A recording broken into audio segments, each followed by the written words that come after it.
Alright. Okay. Ito, mabilisan lang mga boss. Install natin to. Steering wheel knob. Yan. Kuha natin siya sa Lazada. So, mabilisang kabit lang to. Yan. Tanggalin natin.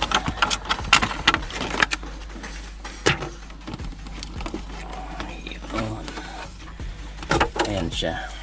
So, bakal. Parang bakal to. Then, ito, plastic. So, yan. Pinili ko yung parang red. Para terno dito sa ano.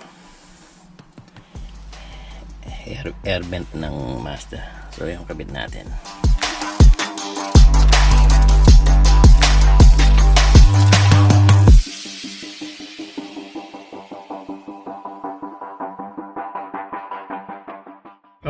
Eto na po, shortcut na lang, finished product. So pahirapan siya ikabit, kailangan lang ng tiyaga. Yan. So match siya dun sa color ng Mazda, red. Yeah.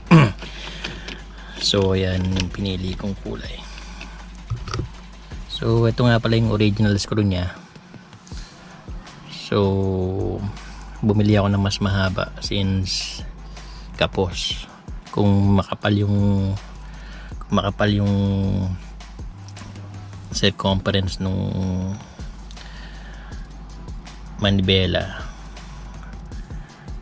hindi kaya nito, hindi aabot siya, hindi aabot dito. Ayan o. Ayan.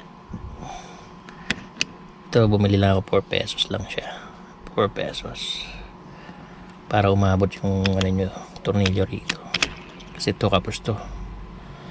So ayun, new install. Alright, so tetestingin natin yan. So hanggang dito lang muna.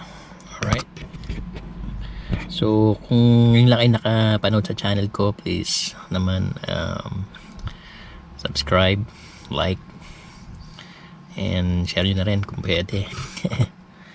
Ayun lang, salamat, ingat po tayo.